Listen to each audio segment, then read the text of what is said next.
Our programming will now begin. Good morning and welcome to APA 2020, our inaugural Virtual Facilities Summit. I'm Beth Clark, APA's Vice President for Professional Development. Thank you for logging in and joining us this morning. We have an exciting 3 days ahead of us with a number of live sessions to be presented over the next few days.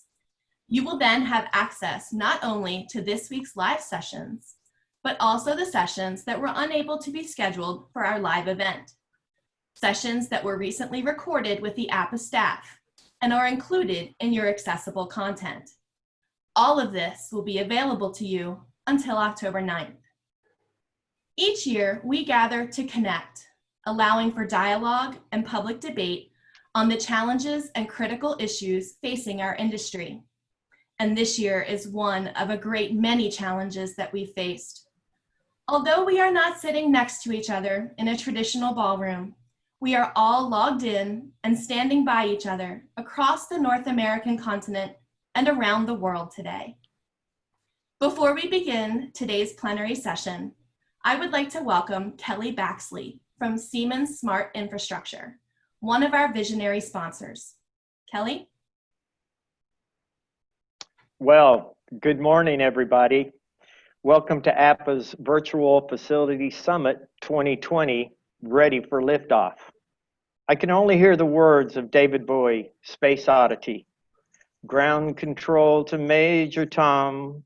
Take your protein pills and put your helmet on. As APA blasts off today on a new journey, cultivating the profession, gathering the community, and sharing our contributions. Welcome APA members, both international and domestic. I wish I could go by region, but I can't hear you holler and acknowledge my welcome. So welcome business partners. As you know, business partners what drive the APA conference every year, and this year is no different, even though we're virtual. So thank you business partners. And welcome APA Board of Directors and Highlander out there in virtual land. I wish I could be looking down in the first row and seeing your smile.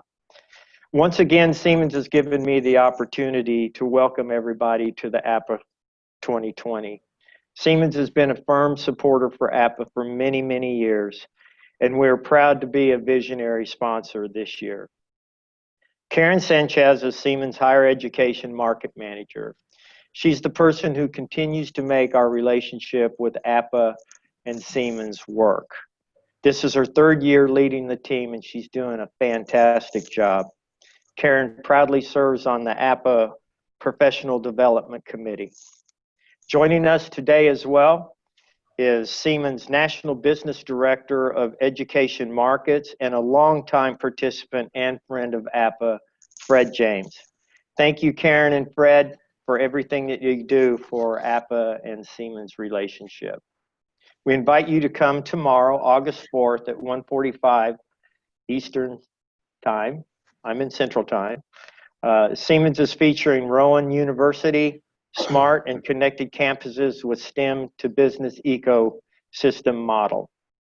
And at 3 o'clock tomorrow, the Siemens Director of IoT and Siemens Director of Mechanical Services will be presenting Come Back to Campus with Confidence. And in addition, at the APA on-demand site, we are featuring Durham College Geothermal for GHG Reduction and Academic Connection. Now, I've had to ask myself a few times, why would anybody in his or her mind want to jump on a sled and hurl themselves down an icy mountain over 90 miles per hour?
When Ruben was 21 years old, he took up the sport of luge and started training for a dream. 4 years and a few broken bones later, Ruben realized his quest by competing in the Olympics. He didn't stop there. When Ruben raced in Vancouver at the age of 47, he became the first person to ever compete in 4 Winter Olympics, each in a different decade. As he says, it doesn't mean he's good, it just means he's old. In 2002, he was selected to carry the Olympic torch at the Salt Lake City Olympics. Ruben's the author of best-selling book, The Courage to Succeed. He's been featured on ABC, CBS, and NBC. Ruben speaks around the world about how to become unstoppable on the way to your goals. Get ready to be inspired to go for the gold. And one fact that I learned about Ruben is he spent a career on luge, and yet he does not know how to ice skate or ski. APA and Siemens is proud to present 4-time Olympian Ruben Gonzalez. Hello, Ruben. Hi, Kelly. Thanks for having me. Absolutely. People always ask me, what's it feel like? What's it feel like to hurl yourself down an icy mountain at 80, 90 miles an hour? Is it scary? Yes, it's scary. It's awful, especially for me because I didn't get started till I was 21 years old. Most luge guys, they get started when they're 10-year-olds. 10-year-olds, they're bulletproof. They're not afraid of anything. And by the time they're old enough to know better, they've trained so hard, they've acquired such great skills, they hardly ever experience any fear. But I got started when I was 21. And so I've been doing the luge on and off for over 30 years. I've got thousands of runs under my belt. And up till the last couple of years, I was scared after every single run. The luge track is a chute of ice that starts 50 stories up the mountain. I mean, 50 stories, that's way up there. You're going to be sliding down that mountain on a little bitty sled, just a piece of fiberglass and a couple of steel runners. You know you'll be hitting speeds of 80, 90 miles an hour, and you got no brakes. I mean, does this sound normal so far? You walk up to the start, your hands get sweaty, your mouth gets dry, the hair starts standing in the back of your neck. Because you know what could happen down there. Broken bones, concussions, dislocations, and worse. Over the years, I've broken my foot twice, my knee, my elbow, my hand, my thumb, a couple of ribs. My neck's a chiropractor's dream. I mean, they find things there they've never seen before. And all my breaks are on this side. This is my unlucky side. This is my lucky side. I mean, go figure, right? This is a Tom Cruise side. This is the Tommy Lee Jones side. So you walk up to the start, and you got a couple of minutes to go. And as you just saw in that video, a luge run takes about a minute. So 2 minutes, that's long enough, just long enough, to take one last run in your mind, vividly imagining exactly what you'll do the whole way down. And so you close your eyes, okay, curve 1, easy, easy. Curve 2, point your toes. Curve 3, relax, remember to breathe. And it's always perfect, right? You always win the gold medal when you're visualizing. But now it's really time to do it. And so coach, he gives you a little pat in the back and he moves to the side. And you got spikes on your fingertips you'll use to build up speed at the start. So you test them on the ice. Yeah, they feel good. You take a couple of deep breaths, get yourself centered. Visor goes down, grip the handles, and it's 1, 2, 3, and you pull as hard as you can. And you paddle furiously to build up speed, and you lay down. And in no time, you're doing 50, 60, 70, 80 miles an hour. And as the speed increases, so does the fear. And you're just focused on a spot about 30 feet in front of you, just flying down the track. And you come to a curve, you might be pulling up to 6 Gs. 6 Gs. I weigh 200 pounds. That's 1,200 pounds squashing you against the wall. Feels like a polar bear sitting on your chest. You see the exit way down there. It's like, trying to drive through. And it's not smooth, okay? Everybody, whenever I tell them I do the luge, they always say the same thing. Oh, that's a water slide, right? No, it's a water slide. No, it's a water slide on steroids. It's not fun. It's scary. Cross the finish line, how are you going to stop? You got no brakes. Well, you force yourself to sit up on the sled, and as soon as you do, boom, you get thrown back with this 80-mile-an-hour wind. You grip your front of the sled, you dig your heels in, you slow down, slow down, slow down, stop. Takes 200 yards. 2 football fields come to a stop, and you step off the sled, And about 5 seconds after you step off the sled, the adrenaline rush hits you. The fear hits you like a sledgehammer. Boom! I'm never doing that again. That's it. I quit. I'm going back to soccer. I was a soccer player. I mean, soccer's soft. It's warm. You don't get killed in soccer. What was I thinking? Why did I do a luge? Why did I do ping pong or curling or something like that? And you want to quit because the fear is that strong. Have you ever wanted to quit? Of course, we all have, right? Well, fortunately for me, for the luge guys, there's a walkie-talkie at the finish line. There's a bunch of walkie-talkies. Because, see, there's coaches up and down the track. And my coach, he's a 4-time Olympian, 3-time world champion from Austria. I mean, this guy's the best of the best. He's like the Michael Jordan of luge. About 6'6", looks like and sounds like Arnold Schwarzenegger, okay? This guy's tough. He's mean. His standards are in the stratosphere, okay? I can't even understand his standards. And first few years, I was scared of him. I didn't even like him, okay? Over time, we became friends. But it's funny, when we first met, he said, I can be your coach or I can be your friend, but I can't be both. And I told him, hey, I got a lot of friends. I need a coach. You do whatever you need to do. And he did, okay? Tough as nails.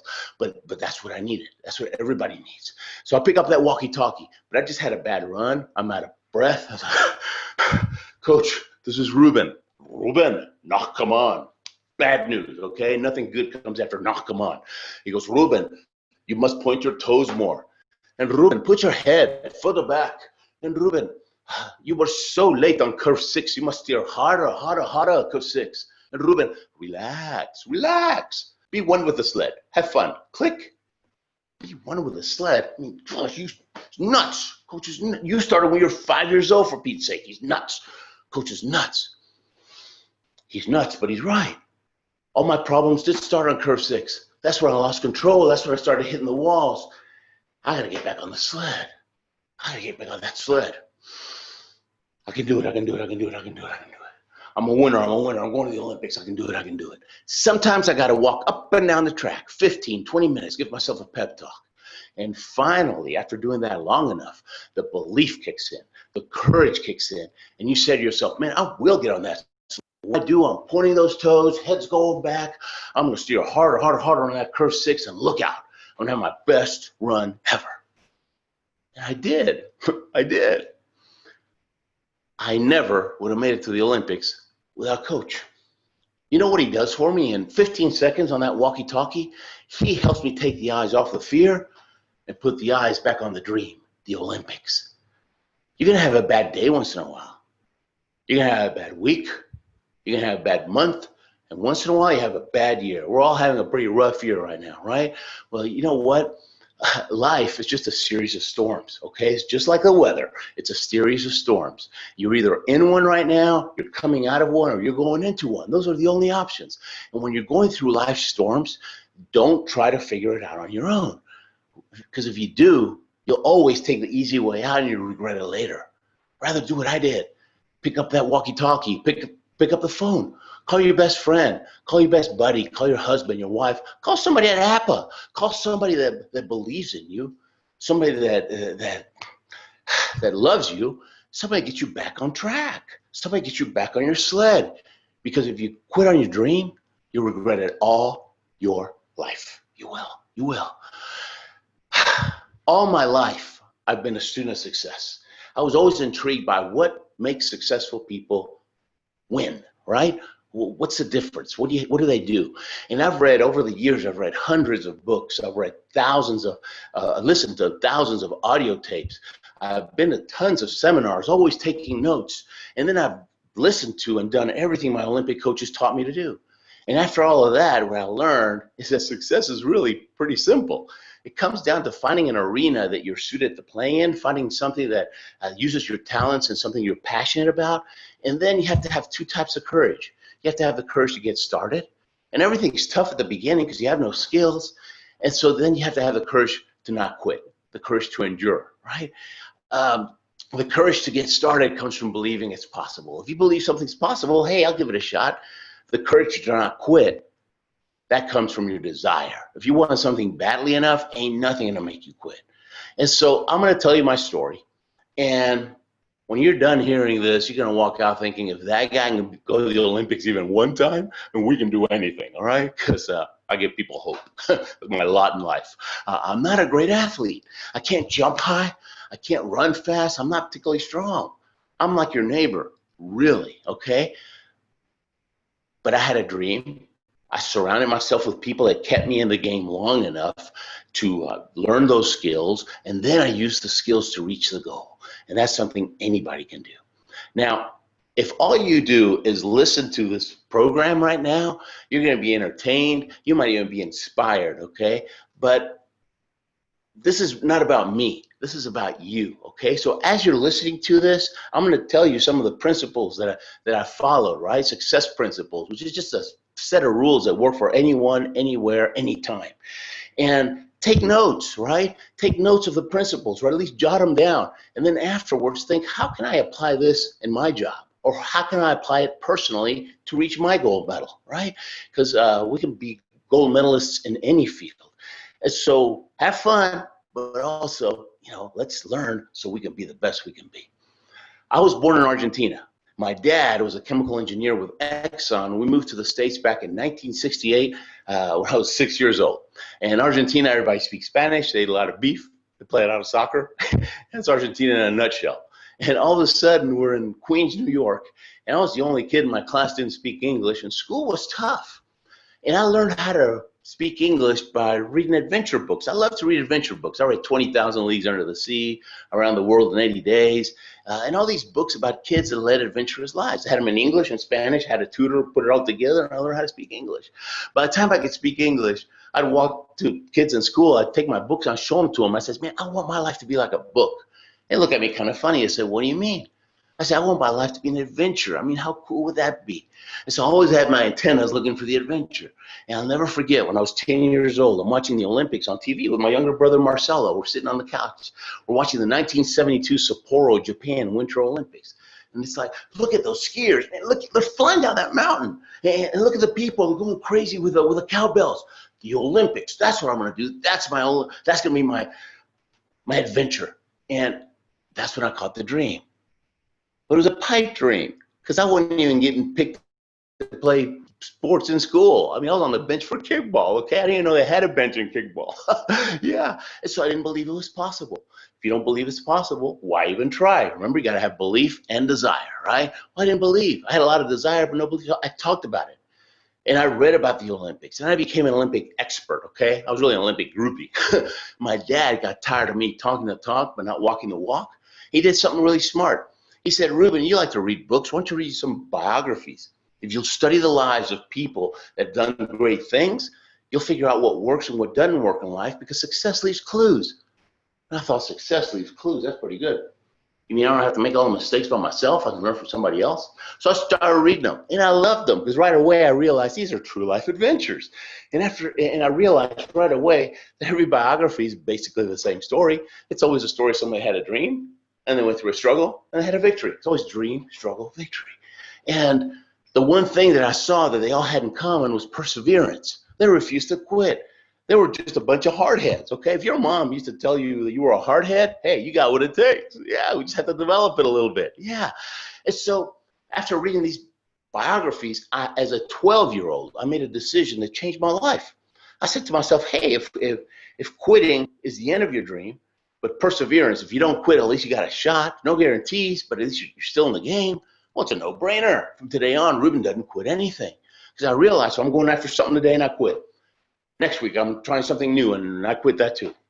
And the week after that, I'm trying something totally new and I quit that. Then quitting will become a bad habit. 20 years will go by, I won't have done anything in my life. And just the thought of that scared the heck out of me. It's going to be easier not to quit. The other thing my dad said was, the books you read and the people you hang around with, those two things will determine what you do in life, whether you reach your goals or not. He said, Ruben, you want to hang around people you have respect for, not people you have influence over.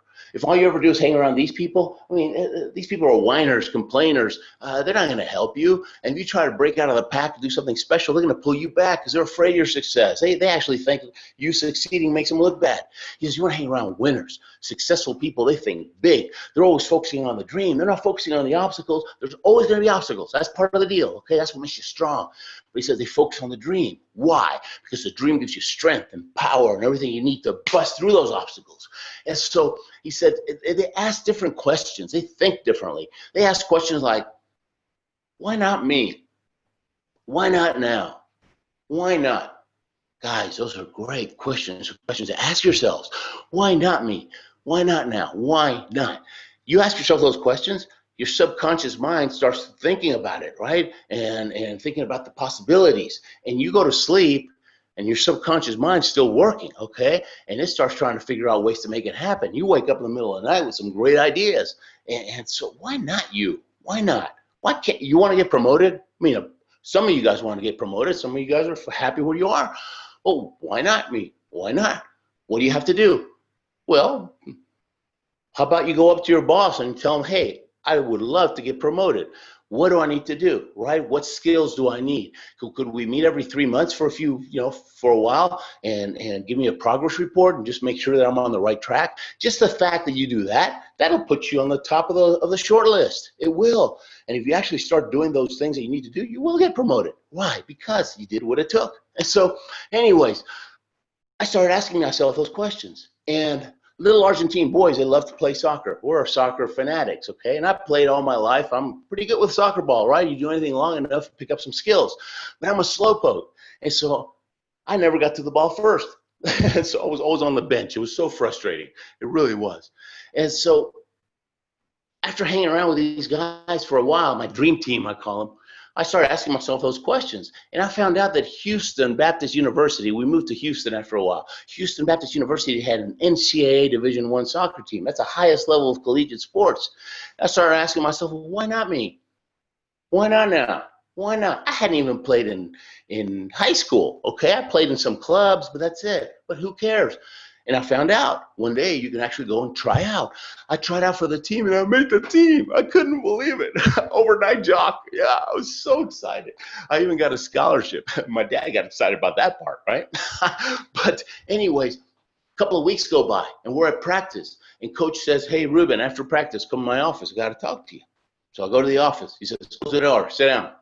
I sit down. He said, obviously, you had an incredible day a couple of weeks ago when you tried out because you're really not that good. I mean, you're too slow, man. You're holding us back.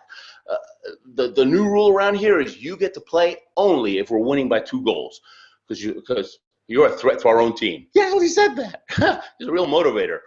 But you know what? It didn't even hurt. I just realized, you know what? Obviously, I'm not too valuable on the field.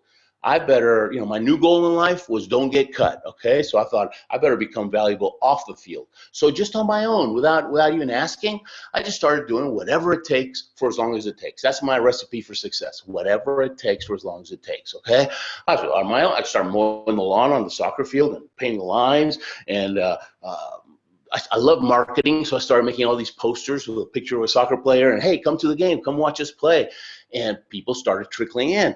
And I was actually on the traveling squad with that team for 3 years. And one year we came and we played Air Force Academy in Colorado, and I thought, oh my gosh, I want to live here one day. And that was the new dream. And we moved there 10 years ago. See, one dream leads to another, right? And so, but this is what the games were like. I mean, I'm sitting on the bench. We score excited. We score another goal. I get to play. Other team scores. Got to sit down. Woo! Almost lost my computer. Hang on, guys. Hang on. Just a second.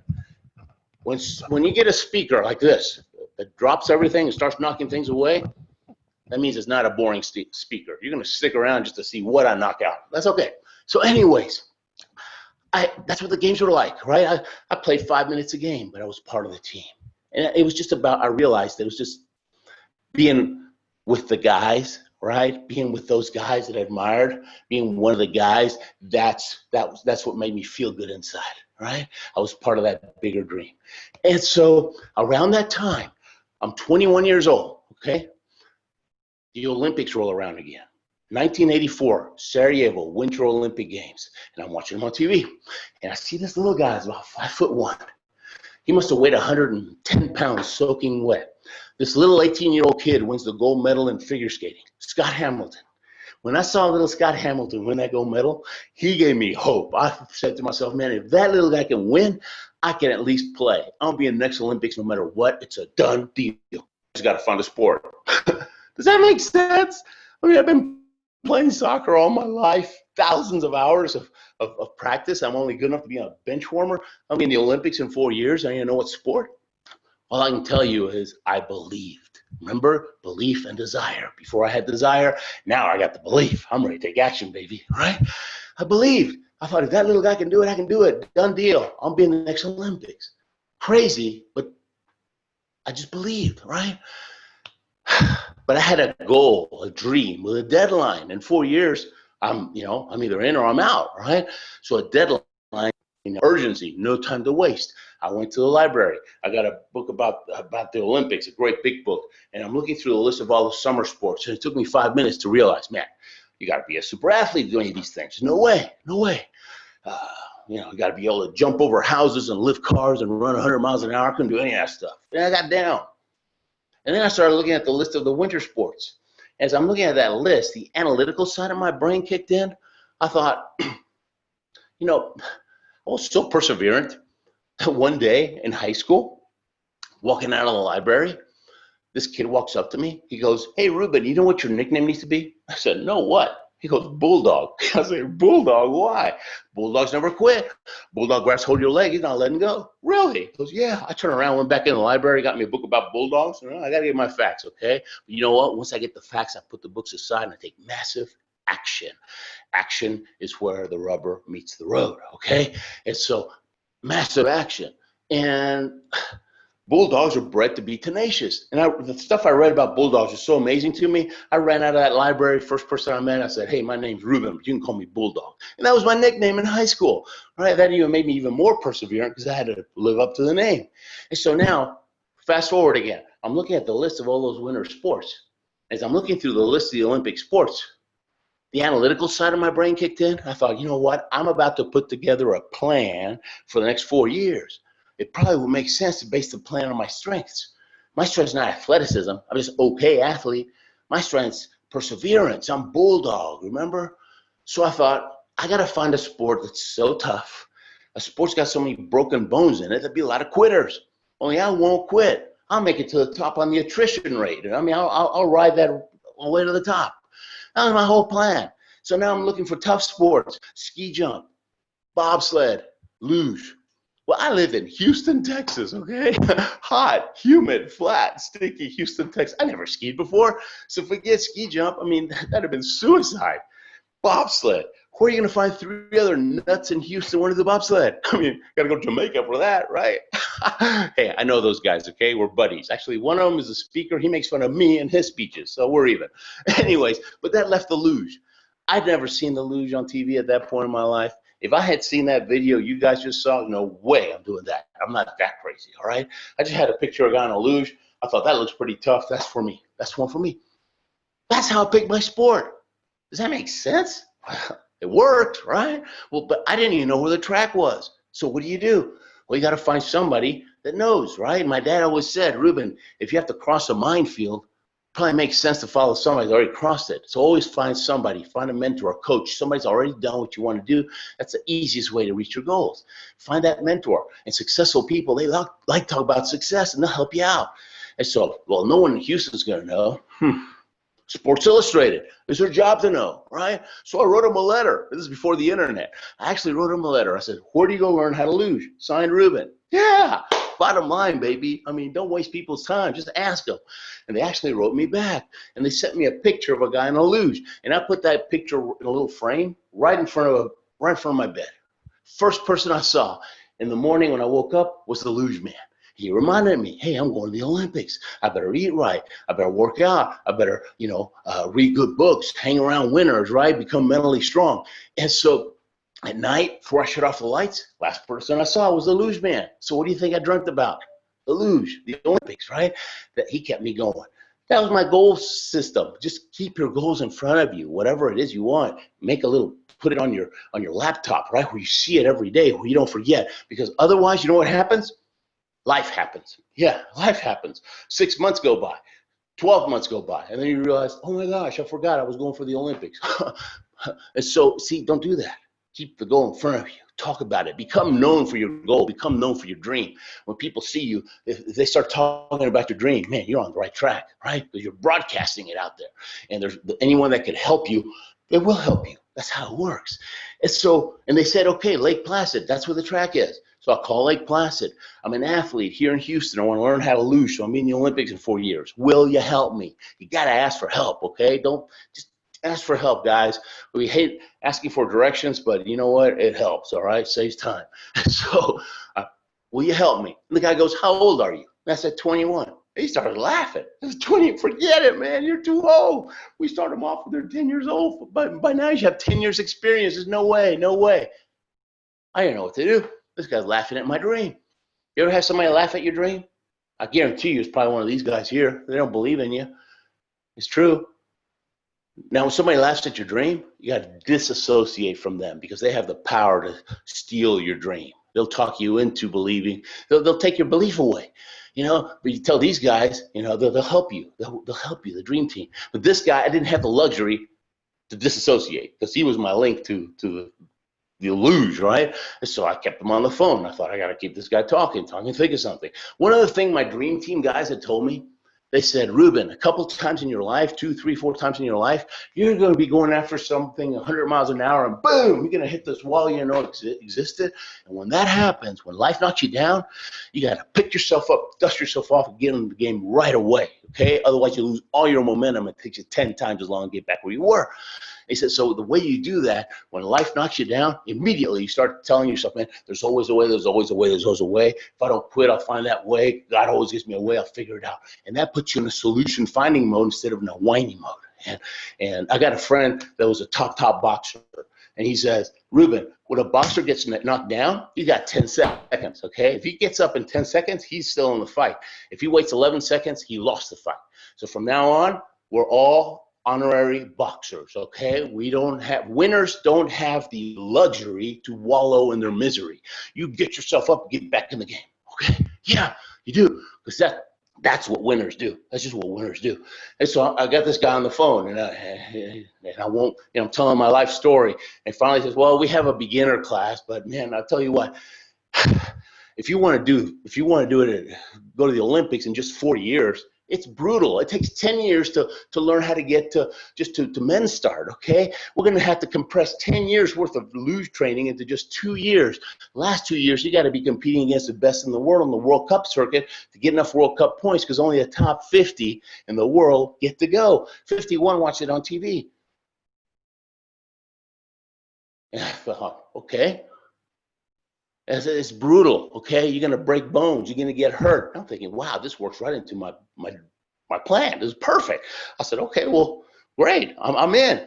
And it was, well, hang on. Yeah. Hangs up on me. I go to Lake Placid. Just a few weeks after I saw Scott Hamilton on TV, I'm walking down Main Street, Lake Placid, looking for the Olympic Training Center. And there it is, U.S. Olympic Training Center. Now, let me tell you something. When you get inspiration, when you get that feeling that, oh, yes, I can do it. I want to do this, right? Don't wait. You're supercharged at that moment, okay? You got so much energy. You got so much belief. Don't waste it. Take action right away. I didn't wait. If I'd have waited, I probably would have lost that and wouldn't have done anything, okay? Just jump and the net will appear. Just go for it. And so I'll go to Lake Placid. I'm at the U.S. Olympic Training Center. Wow. I'll walk inside and there's all these great athletes, and somebody said, man, you know, we're only a couple of blocks away from the arena where the U.S. beat the Russians, right, in the hockey, the miracle hockey game. I thought, oh my gosh, I ran over there. I spent about 2 hours in that arena, empty arena, but I could see them fighting for that puck, and I was drawing energy because I didn't need it. That afternoon, we're on the track. It's a springtime, so imagine a luge track, but with no ice, okay? It's concrete, hard as a rock. We're going to go from the half-mile point on wheels. Okay, we're going to be going 50, 55 miles an hour. And if you crash at that speed on the concrete, it's straight to the hospital. They call it the weeding out process. This is Border luge. We did that, right? They put you on there and you do it. Oh, we're wearing tennis shoes, shorts, and a T-shirt. That's it, and a helmet. Yeah, the helmet is just for decoration. I mean, it doesn't help if you crash. makes the lawyers happy. That's it. And so anyways, we did that. We get to the bottom. U.S. team, they put them on trucks. They drive them back to the top of the mountain. Us, the newbies, they hand us a sled. We got to walk back up the track with a sled. Coach is making it tough because he doesn't want to waste time. He wants to see who really wants it, who really is willing to fight for that dream. And that morning, a couple of guys quit out of the 15 in our group. A couple of them quit because, oh, no, why do I have to walk up, right? They thought that was beneath them. Two less. By the end of the first year, I'm the only one left in that group. I couldn't believe it. I mean, they all had all these excuses. It's like, oh, it's too far away. Oh, I miss my family. Oh, it's too expensive. Oh, I don't like the luge. Well, I didn't like the luge either. I was killing myself out there. First 2 years, I was crashing 4 out of 5 times. 4 out of 5. That hurt, okay? But I kept at it, right? And after a while, I was crashing 3 out of 5. That was a great day. And by the end of the second year, I'm crashing 1 out of 100. Finally figured out how to drive that darn sled. By then, there's no competition left. They all quit. And now I'm in the World Cup circuit, and it's ridiculous, okay? The first 2 years, it was a very physical challenge, right? Because I got hurt a lot. I broke a bunch of bones. But you know what? When that guy told me it's going to be tough, you're going to break some bones, you're going to get hurt, when he's trying to talk me out of it, first calling from Houston, I am so glad he told me how it was really going to be. I'm so glad he didn't candy coat it, because that gave me an opportunity to prepare mentally. I knew it was going to be a battle. It was going to be a war, okay? So I thought, I got to put on mental armor, all right? Okay, I need some contingency plans, right? What am I going to do in worst case scenario? How am I going to handle it?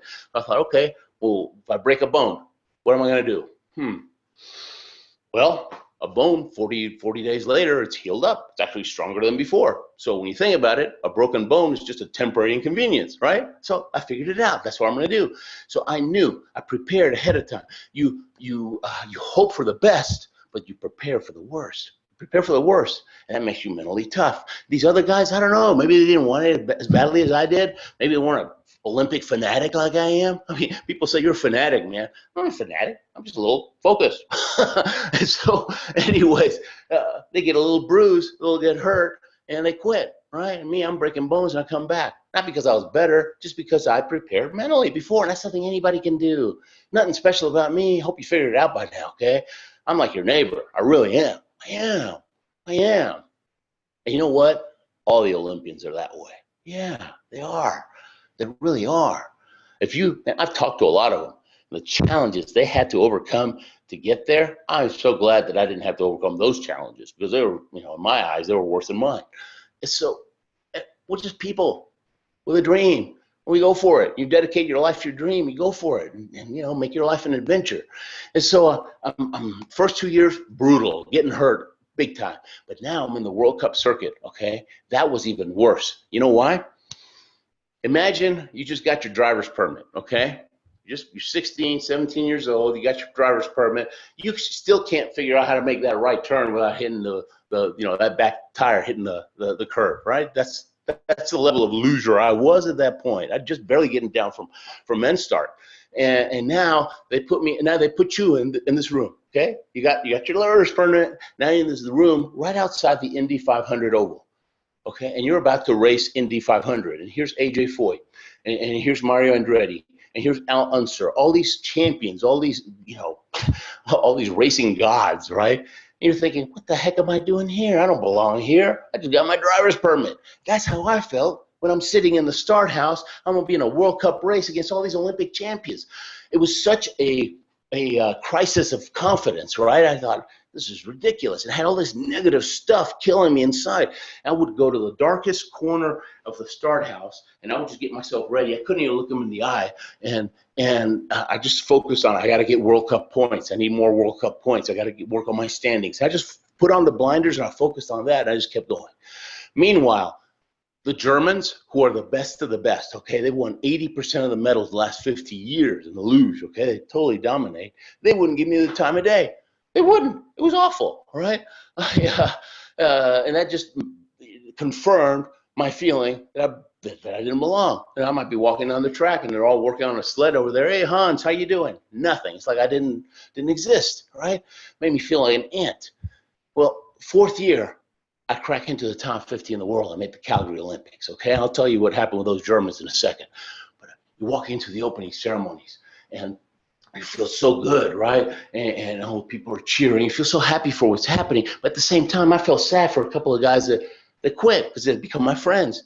I'm thinking, wow, what are they thinking like? What are they feeling now today, right? They're watching it on TV. I'm just chilling them inside. I bet it hurts so much they got to change channels. I bet it hurts so much they can't watch the Olympics the rest of their lives. And on their deathbed, they'll be thinking, what if? What if I hadn't quit, right?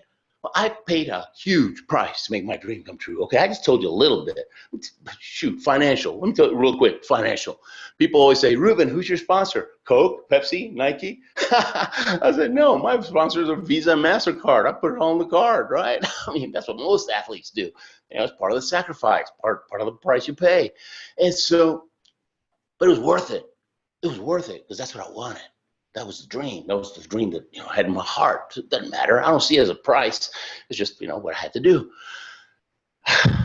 Even before my first Olympics, I might have been jogging. I might have been lifting weights. I might have been eating dinner. I might have been walking down the mall. You know what's going on in here? All the time.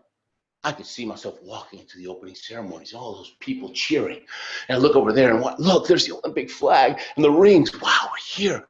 And I look there's the Olympic torch burning brightly. Here's the Olympic orchestra playing the Olympic anthem, my favorite song in the whole wide world. And high-fiving each other. Man, we made it, it was worth it. You feel the snow hitting your face and the wind and the tears of joy and the goosebumps. I can feel the goosebumps right now, guys. I am there. I am. And 4 years later, when I actually got to walk in that stadium, it was just like I imagined it, only 100 times better. Yeah, it's awesome, awesome. The mind can't tell the difference between something that you vividly imagine with all your heart and all your soul and all your senses and all your passion, right? It can't tell the difference between that and something that's actually happening. So when you go through that little exercise, what's it going to feel like? What's it going to be like? What's going to smell like when I finally make my dream come true? You get strong inside. You start walking differently. You start talking differently. All of a sudden, all those people make fun of you, they disappear from your life because they're after somebody that's weak. All of a sudden, you start attracting resources that were there before, but they weren't coming to you before. Why? Because everybody wants to help a winner. Everyone wants to help somebody that believes. Yeah. All of a sudden, you become a better leader at work because everyone wants to follow somebody that's excited, right? And now you really they're really looking at you about promoting you because you're pumped up, you're excited, right? You're not just going through the motions like 80% of the people. It all starts right here, guys. What's it going to feel like? What's it going to taste like? What's it going to be like? It's all about the dream. It really is. And so, Germans, Calgary Olympics, 1988. That was my first one. Now I'm going for Albertville, right? Albertville, France, 1992 is going to be the next one, right? 2 years after the Calgary Olympics, Germans are still not talking to me, okay? It's been 4 years. They're still not talking to me. And then one day, it's like a memo went out, right? And the Germans are like, oh, Gonzalez, hey, Speedy Gonzalez, how are you? And I got mad. I thought, man, what's up with you guys? I've been nice to you for years, and you never even give me the time of day. And now I'm Speedy Gonzalez. They says, come, we must talk to you. We all sit down with the German team, best of the world, right? And they said, look, we have 4 tracks. We have 4 tracks in a country the size of Texas. When I got started, Lake Placid was the only track in North America, right? And so we have so many luge clubs. We have so many great lugers. We have so much depth. But we tried and we trained and we did everything Coach said. And finally, we were the best in our town. And then we were the best in our region. And finally, we made the national team. And then we made the Olympic team. Only 3 men, 3 women, and 2 doubles teams get to go to the Olympics from each country. We're finally in the Olympic, but there's so much depth. There's so many people trying to beat us now. We'll be lucky to make 2. But you know what we're gonna do afterwards? After we're done competing, we're gonna coach because we love the sport, because we respect the sport. Our life is about the luge, right? And we're sick and tired of seeing people from other countries that come, they do one Olympics, and they disappear. You know what we call them? I said, no, what? Olympic tourists. Yes, always with a little camera. Yeah, they don't care. They're not committed. But you, it's 2 years after your first Olympics. Obviously, you're trying to make Albertville, 1992. Whether you make it or not doesn't matter. What matters is You're respecting the sport. So now we can respect you because that's what commitment is about. And I was blown away. Tell you the truth, I didn't understand them. I didn't get them. I thought these guys are a bunch of nuts, right? But now, and I know that they were completely right. You commit, right? You make a decision to be the best that you can possibly be at work and at home, right? And in your society, right? In your community. It makes a big difference. And that's what people remember. That's what they judge you by. And so my approach is a little different. Rather than being mean at the new losers, I try to tell them, hey, man, stick around for the second one. The first one, you'll be butterflies. You'll be lousy. The second Olympics, you'll be so much better because you'll be more relaxed. And I've gotten a few people to do more than one Olympics. See, so just go for it. Just go for it. And be the best of the best of the best and be known for that excellence. Be known for that. And then when things like this, COVID come, and when a lot of people start losing their jobs, if this was, if this was truly what your job, what your reason for being is, right? Then it won't matter because you're one of the ones that will still have the job, right? That's just what happens. And if you do lose your job, maybe, if you have a job still right now after COVID, don't feel guilty, okay? All it means is, you're a good fit. Chances are you like what you're doing and you're good because you like it, right? And so there's no guilt in that. And if you lost your job, you know what? Chances are, you always read all these surveys, 60 or more % of the people hate their job, but they're afraid to change jobs. But maybe losing the job was the best thing that could have happened because now maybe the next one is going to be your dream job where you will fit and where your talents will be used and where you can be the best that you can be. So either way, okay, just give thanks. Give thanks. And that'll give you the best attitude so that wherever you are in life, you can do the best that you can do. And so I did that. I did Calgary 88. Then I did Albertville 1992.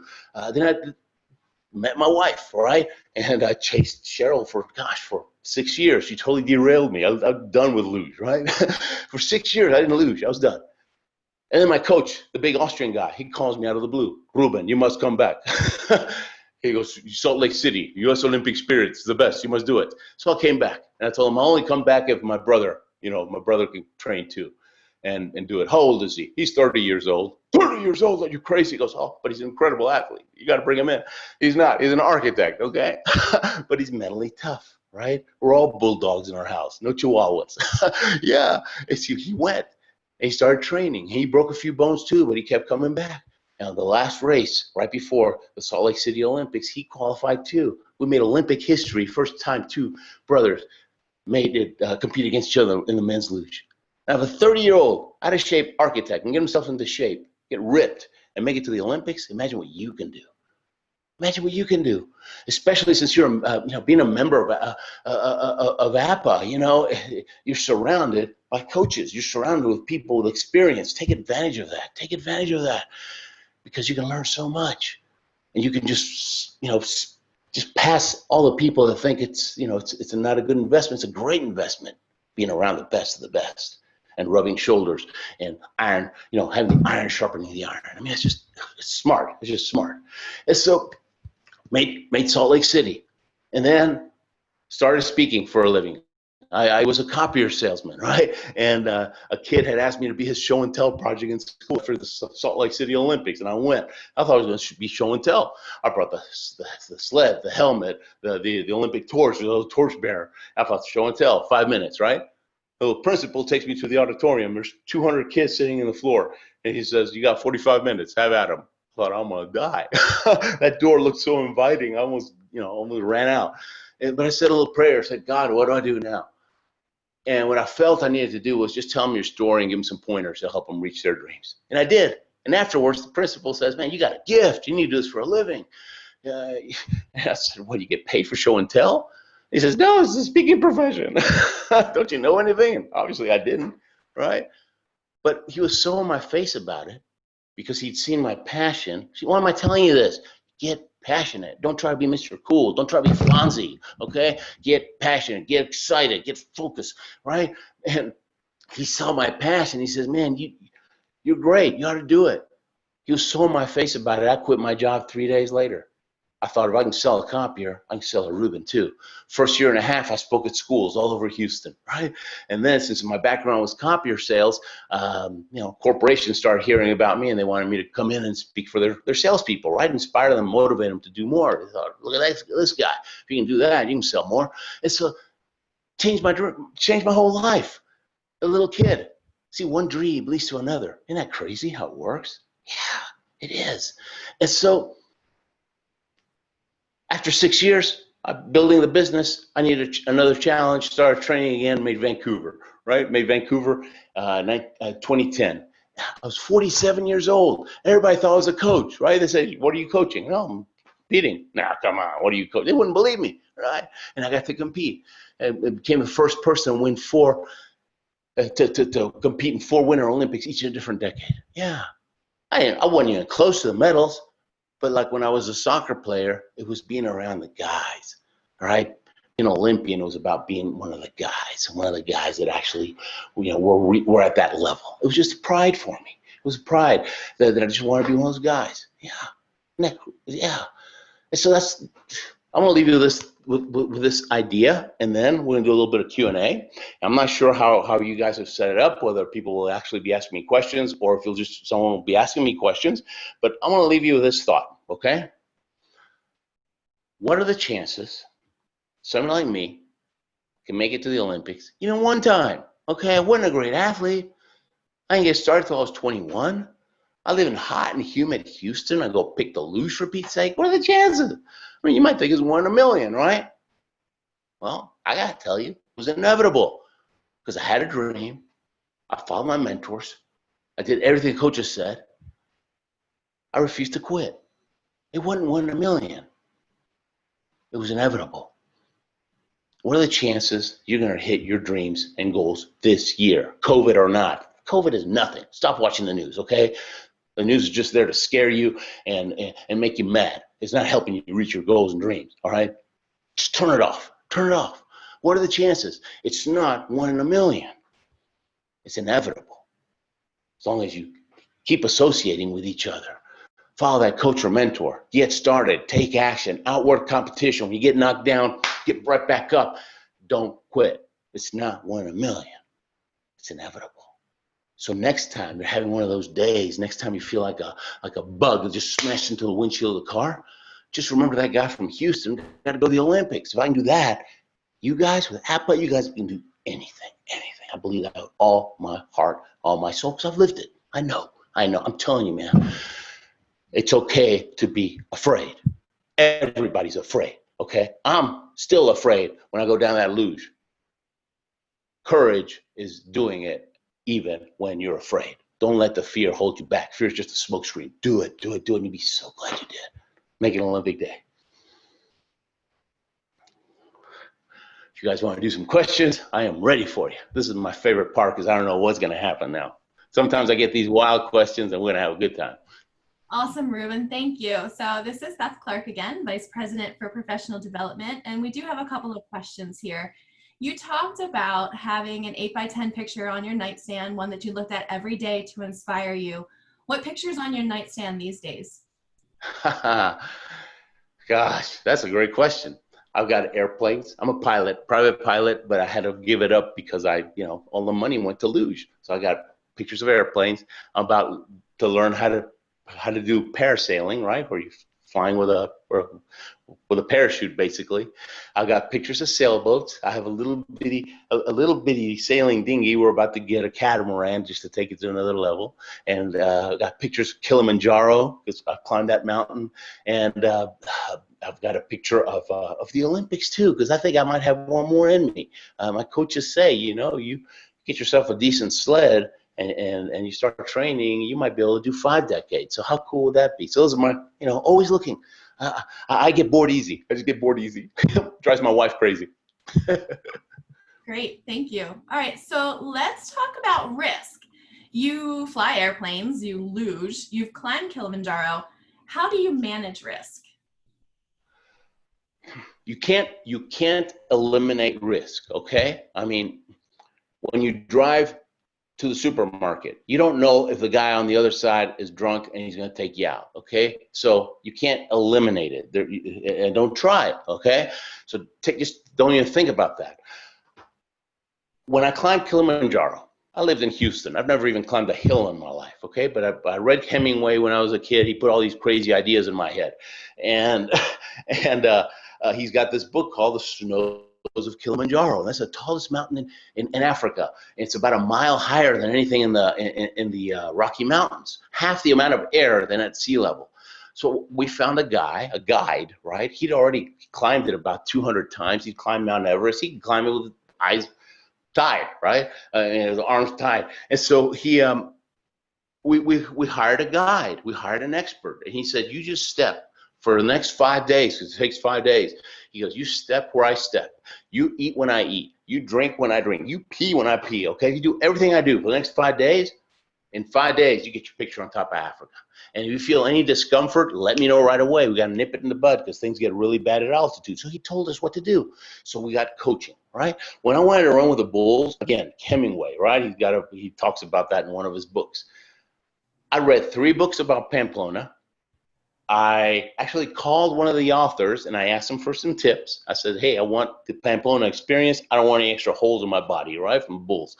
He said, okay, don't stand at the beginning. Don't stand at the end. There's a curve at the middle, right? It's a right angle curve. Don't stand there because you get squashed. He says, well, where do I stand? He goes, 50 yards past that curve, stand on the right side. And hopefully the bulls will go by about 10 feet away from you. You get the Pamplona experience with no extra holes, but no guarantees, okay? Because when they hit that curve, if they get separated, it's a herding animal. They feel fine when they're herded. If one of them gets separated, he turns into a maniac, right? He's after everybody. So there's no guarantees. Well, that's fine. You know, there's no guarantees in life. So you fall down, stay down. They think you're a rock, they'll hop over you. You stand up, pow, you're dead, right? Because everybody wears that sash, red sash, and a red bandana and a white. Well, he says, don't double tie the knot. If you catch a horn in your sash, you'll be hitting your head on the cobblestones the whole way, right? Worst way to do Pamplona. So simple things that I never would even have thought of could have, he saved my life. He says, don't drink. He says, the drunks are worse than the bulls. There's 3,000 drunks out there, okay? They'll use you as a shield. If anybody touches you, man, just elbow them out of the way, right? Because, you can apologize later, right? Because they'll grab you and they'll use you as a shield. They're desperate. So learn from the experts. Learn from the experts. I'm a pilot. Pilots, you know what they do? They use checklists. Why? Because if you forget one little thing, that could be the end of your life, right? The checklist, what is it? The checklist is a recipe, right? It reminds you to do all the different things. You're going to bake a cake, you need the recipe, right? Otherwise, you might forget the eggs. Cake with no eggs ain't no cake, right? We have a checklist for everything. I have a checklist for these Zoom, right? All the different things that I have to do. Even my glasses. These are my Zoom glasses, okay? Little things. You know why? Because I wear bifocals. All right. Well, if I have my bifocals on, I need to be doing this, right? And then I'll look stupid on the camera. But this is just the normal glasses that I can, face the camera and I'll look. Isn't that crazy? How little things make a big difference? Yeah, and that's not just in the luge or in the running with the bulls. That's just in life, right? So that's kind of, that's how you do it. And you hope for the best, you prepare for the worst. And that's just touching it. Well, you probably figure out I can go on a long time with these answers. Absolutely. Thank you. So we have some very voracious readers in our audience. Aside from your book, The Courage to Succeed, can you recommend 3 of your favorite inspirational biographies? Personally, my dad, when he got me to read biographies, he did something really smart. He's a chemical engineer. He does calculus for fun, okay? I mean, definitely not me. All right. He was so smart to not try to talk me into reading biographies about engineers because I would have rejected them, right? I would have thought they were boring because that's not me, right? So he said, just read about people that interest you. He said, you like race car drivers? Read about race car drivers. You like astronauts? Read about it. Because anybody that's reached the top in any field follow the same success principles. So I'm going to tell you what my favorites are, but that was the caveat, right? I love Churchill. I love Patton, right? Patton. I love Mother Teresa. I love Helen Keller, right? Why? Because anybody that had to overcome great challenges and made something big happen, that inspires me. That gives me strength. Because when I hit those roadblocks, then I can remember how they handled it and how they kept on keeping on. As far as personal development books, general, How to Win Friends and Influence People, huge. Okay, I'm an introvert. Can you believe that I'm an introvert? I mean, when I'm talking about Olympics or personal development, it's like Clark Kent turns into Superman. Okay, but I'm really Clark Kent in real life. I really am. People think this guy's lying at us. No, it's true. And so I read How to Win Friends and Influence People probably 100 times. I had it all highlighted. It was so highlighted, it looked like I dipped it in yellow paint. One time I recorded it back when I was in college. I recorded it, right? I read all of the highlights into a cassette recorder, and I would listen to it to and from school over and over and over till I started becoming those, integrating those principles. The Magic of Thinking Big by Schwartz is a great book. 60-year-old book, crazy, but they're good. It's really good. The older books, they tend to focus on character, on becoming, character, right? About the person you become from the inside out. The newer books, I'm generalizing, but the newer books tend to look for shortcuts, and shortcuts in the long term usually don't help. For example, when I say whatever it takes for as long as it takes, that doesn't mean you're stepping on people. No, you got to be moral, legal, and ethical. Otherwise, you're cutting yourself, you're shooting yourself in the foot. So those are just a couple that I really like. The Magic of Thinking Big, and then the other one is, oh my gosh. Well, it'll come back. It's by Napoleon Hill. Think and Grow Rich. Think and Grow Rich. It's not about being rich. It's about becoming mentally tough and focused. Think and Grow Rich. Another great one. Great. So you talked about the importance of coaches and mentors in your life. Who continues to coach and mentor you today? And who are you coaching and mentoring these days? Awesome. I'd say about, once every 3 months or so, somebody that wants to be a speaker will contact me and wants me to coach them, right? And I'm not a coach by nature, right? I just don't do coaching. But I've written this huge document to explain it to them, and listing, books that they should read, and I'll meet them for coffee. I said, look, let's meet for coffee. Let's talk about it, and I'll guide you, kind of like the guy guided me for Pamplona running with the Bulls, kind of a quick coach, right? But I said, just do all the stuff on here and call me after you've done all that stuff. Well, it's going to take them 2 years, and most of them don't call, but a few of them have actually become very successful coaches speakers over the years. Now, I'm glad you asked that question, because it's very common for people to think, well, I don't want to impose. I don't want, when thinking about a coach or a mentor approaching somebody, there's somebody at APA that wins all of the awards, right? And they really have it figured out. Oh, but I don't want to, I don't want to impose on her or waste his time, right? Well, you know what? Have you ever heard that? Oh yeah, he's successful, but he's not happy inside. Or she's really successful, but it's like there's something missing. She's always looking for something else. Yeah, it's true. You know why? Because success is the silver medal. Success is the silver medal. You know what the gold medal is? Significance. That means you made a difference. It means you helped somebody else succeed, right? You created a ripple effect. That fills that little hole, because that little hole, you know what it needed? It needed to know that you made a difference, right? That you matter.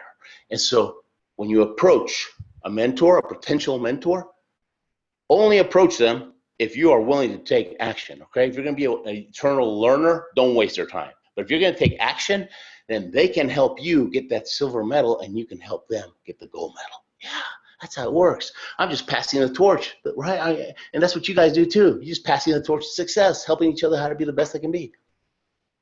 That's awesome. I love that. Thank you so much.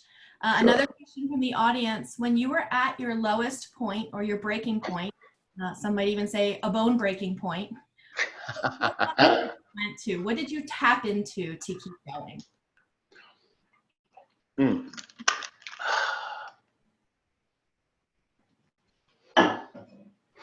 about a month, no, sorry, about a year and a half before the Salt Lake City Olympics, I had the second worst crash ever.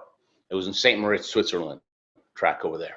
Broke my hand, broke my foot, totaled my sled, and I'm a positive person, right? I usually can snap out of it in a day. And I had the worst pity party of my life for 3 days. I was just in the dumps. That's my world record, right? and I finally got my head straight about halfway over the Atlantic coming back to Houston. I realized, you know what? I've broken bones before. Piece of cake. 40 days from now, yeah, that'll be okay. So tomorrow, I'm going to go to the gym. Doesn't matter if I can barely do anything. I got to get back on the horse, keep momentum going. So the next day I went to the gym with cast. I can't afford to buy another sled. Okay, well, maybe I can borrow a sled. Right? I started making a list of all my luge buddies and that I was going to call when I landed in Houston, right, to see if I could borrow a sled. And finally, Adam Cook from the New Zealand team, he lent me his sled, right? He says, well, you break it, you buy me a new one, okay? You don't fix it. Done, man, I'll do it, whatever it takes. But Adam's short. So his sled's too short for me, right? But hey, who cares? It's better than sliding on my rear end. And so I qualified for Salt Lake City on that little bitty sled, and I raced in Salt Lake City on that sled. And so thank you, Adam. I always thank him. So I just started thinking about the possibilities. I kind of got my head straight. I finally realized, wait a minute. And if I hadn't been in the plane, I would have called my mentor, help me out, because they know. See, here's the beauty of a mentor. When I first started speaking, okay, right after the Salt Lake City Olympics, right at 2002. The Olympics were in February. March, April, May, I am living the dream. I'm speaking in schools all over Houston. I'm loving it, right? Actually making, as much money as I did selling copiers. But I forgot that the summer are going to be dead, right? So June, July, August, nothing. I'm already $50,000 in credit card debt from the Olympics.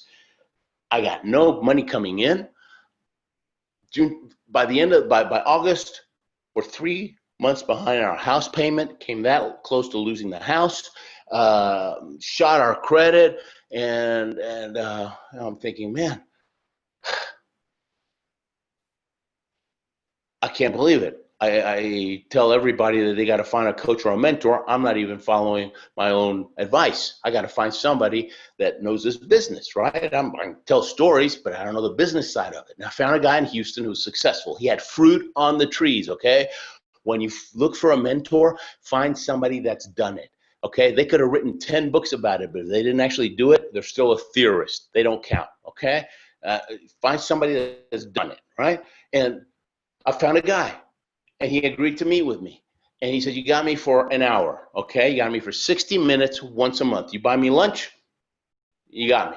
Ask me whatever you want. Bring some questions if you're smart. Save time. I brought the question. First day I meet him, he says, I don't care if you're a 10-time Olympian. Unless you write a book, no one's going to take you seriously. An author is considered the authority of his subject. He wrote the book on it. I told him, I can't write a book. I made C's in English. I mean, my parents celebrated when I brought a C in English, right? He says, you got a great story. You write it down. We give it to some A students. They clean it up for you. That's just grammar. I thought, oh my gosh, I didn't think about that. He goes, yeah, it's called editing. So shut up and sit down. And it was like that. This guy's just bashing me, just like my Austrian coach, right? But see, I thought it was impossible because I made C's. All I could see was the roadblocks. He'd done it. And he says, no, piece of cake. Do this, this, and this. What's your next problem? See, that's what a mentor does for you. That's how they speed you up.